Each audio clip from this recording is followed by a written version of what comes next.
We sing when our team's winning. We sing to celebrate. We sing to quiet anxious fears in the darkness. We sing to remember, to feel and to process. We sing to imagine and to dream. We sing to add our voice to something bigger than ourselves. The songs of ascent in the book of Psalms gives us a snapshot of a people who are walking together, living life and loving God. They show us what it means to sing out of where we are, from the battles of the valley to the wonders of the mountaintop, and every brave step along the way. They remind us that we're not journeying alone, and they invite us to sing our own songs for the road.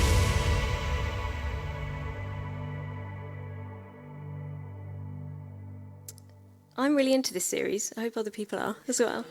I think it's partly because a lot of what I do for work, but also for my own creative expression, is to do with writing and words. And I believe in the power of putting words to our experiences. And thanks to the all-knowing algorithm of Instagram, I get a lot of poetry and spoken word on my feed. And there's no nuance to the algorithm. So you watch one video of Andrew Garfield talking to Elmo about grief, and you get bombarded with everything anyone has ever had to say or write about the subject. But I actually think that it's one of the very few beautiful things about the social media age is that I can engage with poetic expressions of the human experience from people in all kinds of places that I will never meet.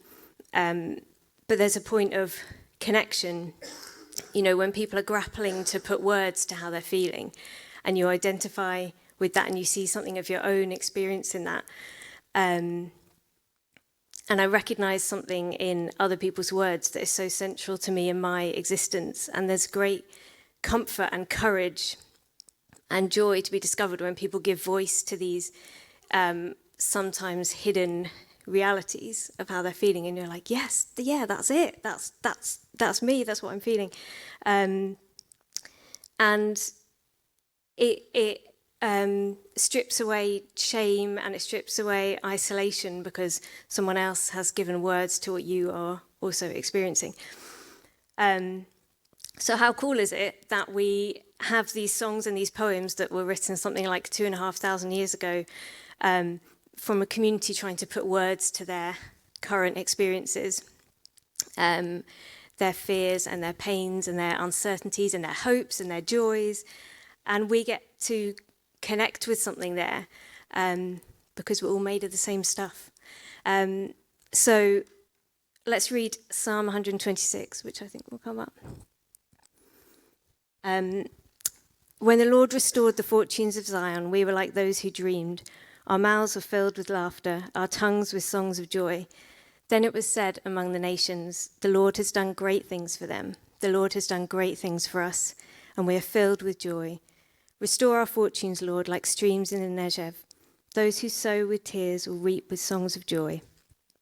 Those who go out weeping, carrying seed to sow, will return with songs of joy, carrying sheaves with them. The Message translation of that last verse is, so those who planted their crops in despair will shout yes at the harvest. Those who went off with heavy hearts will come home laughing with armloads of blessing. So these people remember a time when they were joyful, and they experienced the goodness and blessings of the Lord, and God was wonderful to them. But right now, that's clearly not their reality. Their reality is devastating, and they're weeping and they're despairing. They seem to be saying, we know what joy is, we've known the joy of the Lord, and we'll trust that we'll know it again, even though we can't see it right now. And it speaks to the fact that joy has a past and a future. And they're borrowing from their past joys and trusting in and anticipating their future joys to sustain them in where they are. Eugene Peterson says, none of us have it within ourselves except momentarily to be joyous. We cannot make ourselves joyful. And I think that's why when life doesn't hand us joy on a plate and make it super easy for us to be joyful, we have to lean into what we know and have experienced of God, what we know of who God is. But one thing that I think is very interesting to me, though, in this psalm is that past experience of joy and their trust in God to do it again doesn't mean that they are instantly joyful and celebratory. It's not they haven't flicked a switch and they're like, we know we've experienced the joy of the Lord. We know that we'll experience it again, so we can be joyful and celebratory. It's not instant. In their present situation, they're sowing through tears. There's very real pain and sorrow and grief and despair, and that reality is included in their song. They haven't just, sailed through that. I think we can be very quick to talk about hope and joy and gratitude, especially in church, for really good reason.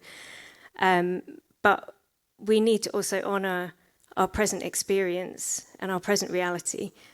Otherwise, it can lead to denying something of our very real experience, and to shame and guilt, thinking, well, if I feel like this, is that because I'm not trusting enough and I'm not faithful enough? Because I'm supposed to be feeling grateful and joyful. And I think when we deny a very real part of our experience, that doesn't serve us, it doesn't serve anyone else, and I don't think it serves God. So they're despairing and they feel hopeless, but they do still sow. And why would you bother sowing if you didn't have the foundational awareness and experience and trust that God is good and faithful despite the appearance of your current circumstances? You can only sow if you can, despite it all, anticipate a future when things won't be as they are now. So when you're sick or in pain or grieving, you still have to drink water and brush your teeth and get your children to school and probably go to work. And why would you bother doing any of those things if you really thought that things were always going to be as hopeless as they seem now, and there's not going to be a future where any of that stuff matters? Why would you brush your teeth if you didn't think on some deeper level that there would be a future where you were glad that you brushed your teeth because they're not all rotting and falling out? Why would you go to work if you didn't think on some level that there would be a future where it mattered that you turned up at work, that you still had your job, that you'd done work that had actually borne fruit and something had come from that? Henry Nouwen talks about the future being a seed that is sown in the present. And our present sorrow can be the fertile ground that our future grows from. So sorrow and grief is not barren land. It's not wasted time until we can pull ourselves up and onward again. We can do the work of sowing even if our present is devastating and sorrowful and painful, because I think there is a joy and a hope that is born of experience, the repeated experience of who God is and how God works. And that is also nurtured in the anticipation of future joys and blessings, because our experience of God tells us that these things will come. Peterson says, just as joy builds on the past, it borrows from the future. It expects certain things to happen. So even in their despair, they still sow because they have a deeper bedrock of hope that goes beyond their current experience and the reality they can see around them. They can borrow joy from the past and from their future expectations. Peterson says, this psalm tells the story of a people whose lives are bordered on one side by a memory of God's acts, and on the other by hope in God's promises. And we see this again in Psalm 130, which hopefully come up. Out of the depths I cry to you, Lord. Lord, hear my voice. Let your ears be attentive to my cry for mercy. If you, Lord, kept a record of sins, Lord, who could stand? But with you there is forgiveness, so that we can with reverence serve you. I wait for the Lord, my whole being waits, and in his word I put my hope. I wait for the Lord more than watchmen wait for the morning. More than watchmen wait for the morning. Israel, put your hope in the Lord, for with the Lord is unfailing love, and with him is full redemption. He himself will redeem Israel from all their sins.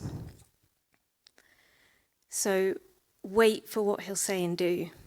But it's not a passive do nothing waiting. Oh, it's up to God, I'll just wait. Watchmen can't fall asleep on the job. They have to be alert, and they're waiting for the morning, which they know will come. Peterson says it's a confident, alert expectation that God will do what he said he will do. And this confident hope is the opposite of desperate and panicky manipulations of scurrying and worrying, which I can definitely identify with. So this psalm gives a voice and dignity to suffering, I think, and shows that it's not something to be embarrassed or awkward about, to try and brush over, because it suggests that we kind of aren't being faithful enough. Peterson says, and I think this one will come up because it's a bit of a longer one, by setting the anguish, by the way, anguish is a really good word, isn't it? It's almost like onomatopoeic anguish. By setting the anguish out in the open and voicing it as a prayer, the psalm gives dignity to our suffering. It does not look on suffering as something slightly embarrassing that must be hushed up and locked in a closet, because this sort of thing shouldn't happen to a real person of faith.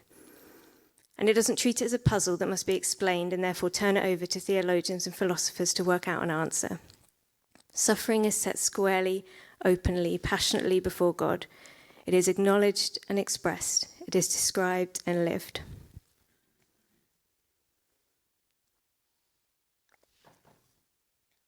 I'm sure I'm not the only person in this room who has had some experience of hospices and palliative care. But this is the thing that just immediately came to mind to me when thinking about giving dignity, voice and dignity to our suffering. And I was in a hospice with my mum and my family over the end of last year and beginning of this year for 25 days. And whereas hospitals are about preventing death, and death is like the worst possible outcome in a hospital, and death hovers around a hospital like the Grim Reaper that no one wants to look at. It's the last thing anyone wants to say. And so people won't say the word, and it's everyone's avoiding it. But hospices are about honouring death. And Henry Newen talks about befriending our own reality, even befriending death. And they're not at all embarrassed or awkward or apologetic about it. And one of the first things they do, or at least I speak from my experience, and I've only experienced one hospice, so you may have had a different experience, but one of the first things they do is give voice to your reality. They make sure that everyone is on the same page about why you're there, which feels brutal because you're being confronted with a reality that you would rather avoid. You'd rather someone said, "Oh no, we don't have to deal with that right now." But there is such kindness in someone acknowledging out loud what you are experiencing, and in the fact that they're not saying, "This is the situation and there's nothing we can do," which maybe is what they'd say in a hospital. But there's lots they can do. They can stop the person that you love from being in pain. They can make that person comfortable. They can serve them and love them and give them dignity. And they have well-being teams who come around and they do painting nails and art and music, and they care about well-being even in dying because they're not embarrassed. No one's embarrassed. And you're not hushed into a corner because your person's dying and other people don't want to think about it. And a thing that really struck me, which kind of felt like a revelation to me, was there's a point where you have to put down the hope that you've been holding on to because it isn't serving you anymore, and take up a deeper, richer, more profound and more robust hope that there's more going on than you can see. an eternal hope that, as devastating and as painful as this is, it isn't the final word, it isn't the end. And it's interesting that as deeply painful as the time in the hospice had been, it was really hard to emerge from there. And for months, and even sometimes now, I feel quite drawn back there, which is strange because that's where we experienced our deepest sorrow and pain and grief. But Peterson says, in suffering, we enter the depths. We are at the heart of things. And it was so hard to emerge from the heart of things into like the normal routine of stuff and just the everyday stuff that you have to do. And I often still feel an urge to just take my children out of school and go off on some wild adventure, because that feels more meaningful to me than the kind of just all the stuff that you have to do. Normal, just like, shopping and work and school. And I think there's a danger that the kind of normal everyday of life suddenly feels like a bit pointless, because you've been in a place of such profound depth and meaning and holiness, really. And I think in that way, the depths and the heights are sort of the same thing, where the veil between this life on earth, the things that are seen, and the kingdom of heaven, the things that are not seen, is thinnest. And Micah talked about this a couple of weeks ago, the thin veneer between time and eternity, between earth and heaven. And the rest is kind of the Ecclesiastes 3 of it all. Like, there's a time for everything, a season for every activity under heaven, a time to plant and a time to uproot, a time to weep and a time to laugh, a time to mourn, a time to dance. I know that there is nothing better for people than to be happy and to do good while they live. And yeah, like there is loads to just grab about life. There's loads that's fun and happy and exciting and good and bad, and there is so much richness in there. But if that's all there is, it can end up feeling a bit hollow. If that's all there is, then at the heights, you might find yourself forever chasing after such a high again in all kinds of different places. And at the depths, you might find yourself completely despairing with no hope to turn to. But Ecclesiastes 3 also says, God has planted eternity in the human heart. And I think that's what we tap into at the heights and the depths. And there is an opportunity, an invitation to try and carry that awareness into the everyday and the seemingly kind of mundane or routine. There's an invitation to see and know God in all of it, not just in the heights and the depths, and to tap into that foundational experience of the truth and reality and eternity of God, whatever our current circumstances look like, to invite God into that, to reflect the image of God in that. And one of the ways we do that is by recognizing God in each other and in each other's experiences, and those points of connection. And it reminded me of this poem. I won't read the whole thing, but it's called Small Kindnesses by Danusha Lamaris. And she starts by saying, I've been thinking about the way when you walk down a crowded aisle, people pull in their legs to let you by, or how strangers still say bless you when someone sneezes, a leftover from the bubonic plague. Don't die, we're saying. And then she talks about all the little things throughout the day, someone smiling when they give you a cup of coffee, or someone letting you in, another driver letting you in or whatever. And she says, these brief moments of exchange, what if they are the true dwelling of the holy? These fleeting temples we make together when we say, here, have my seat. Go ahead, you first. I like your hat. And obviously she's talking about the tiniest fleeting moments of connection with people. But I do think that I love the idea of the fleeting temples and dwellings of the holy, and I think there's an invitation to have those fleeting moments, throughout the day, as tiny as they are. And, in Exodus, God instructed Moses to get the people to make this big physical ark so they could carry his presence with them. But now we carry the presence of God in us. And I think we create these little arks, these temples, these dwellings of the holy in our connections with each other. And it's those everyday small connections, those fleeting moments, but with people that we are actually in relationship with safe and trusted friends. We can really linger in this and immerse ourselves in this through genuine, deep community. We make the holy present. We make God visible when we connect through our joys and through our sorrows. Newen calls it a safe and sacred place. And it's safe because it's in community with people that we trust, and it's sacred because it's bringing the holy in and bringing heaven to earth. And in making the presence of God real in our brief connections, our small kindnesses, and in our deep friendships, we're inviting heaven to earth. We're lifting the veil in the everyday, the veil between the day-to-day and awesome joy on one side, and the day-to-day and crushing grief on the other side. And in their essence, they're not so different. Newen also talks about the cup that holds both joy and sorrow. And Jesus asked his disciples, can you drink the cup that I'm going to drink? And in the cup, joy and sorrow are inseparable. They're part of the same substance. You can't just drink some bits and not other bits. And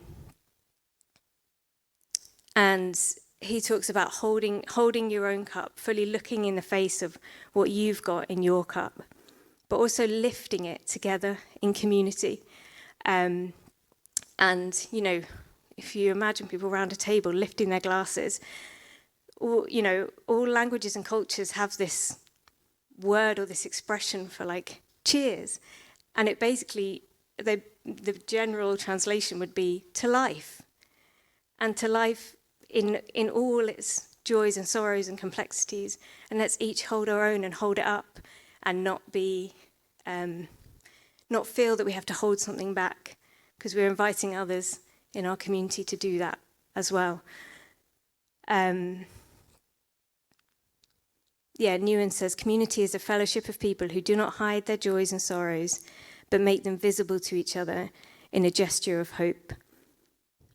And I think that can be a real gift to each other, and it can become a source of healing for people. And the person who is really joyful is not necessarily closer to God than the person who is really sorrowful. God is equally present in both of those. Peterson says Psalm 126, the first one we read, repeats the promises of a God who accompanies his wandering, weeping children until they arrive home, exuberant with armloads of blessing. And so he's not waiting at the finish line with the armloads of blessings, being like, come on, you're nearly here they are. And he's in the wandering and the weeping along the whole way, with the promise that we will arrive home with armloads of blessings. And by the way, in my experience, sometimes in our deepest sorrows, we're not actively reading the Bible, trying to find a passage that will help us, or singing worship songs. We might be. Some people, that would be their absolute default reflex reaction. But we might just be sitting quietly on a little folding chair, and all of our attention is on our grief and our sorrow. And we just find him there, like we sang this morning. Your love always finds me. And we find that not through our own striving, just through our own grief and his love for us, he's pulled up a little chair next to us, and he's willing to sit there for as long as it takes before we feel like maybe we can stand up and maybe we can walk for a bit. And Newen says, for anyone who has the courage to enter our human sorrows deeply, there is a revelation of joy hidden like a precious stone in the wall of a dark cave. And I think it takes courage to enter into our human sorrows deeply, and to fully acknowledge them. And it doesn't sound like something I'd want to do on my own, and it doesn't sound like it'd be particularly safe to go into that cave on your own. So what a gift to have people who are willing to come into that cave with us But also, what a gift that we get to give to them, to take them into that cave with us and discover that precious stone with us, discover that joy and hope and life and holiness that is hidden in sorrow, in the depths, at the heart of things. Like, yeah, come to the heart of things with me, because I need you to come with me into this cave, because I can't go on my own. But also, we're going to find something precious in there, because God is in all of it, profoundly and deeply present. So there is a gift to be found in all of it.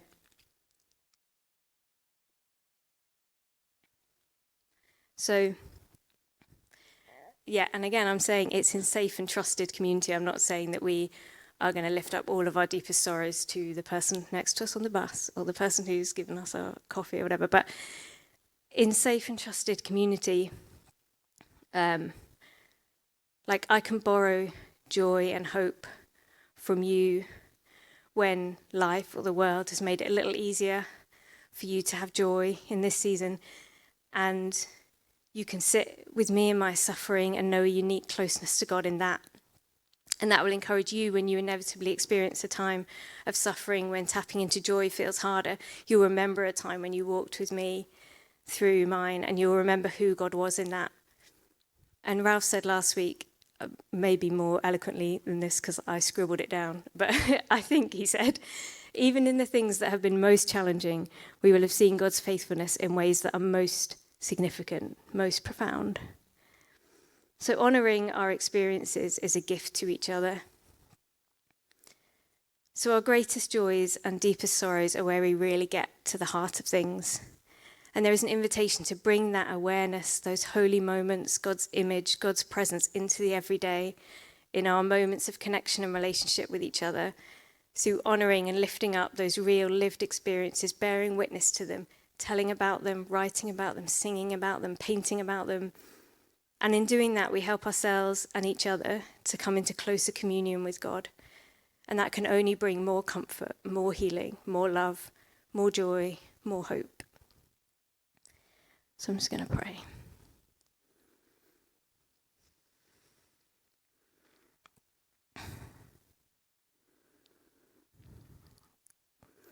God, I just thank you that thank you for the rich variety of human experience that will be going on in this room right now.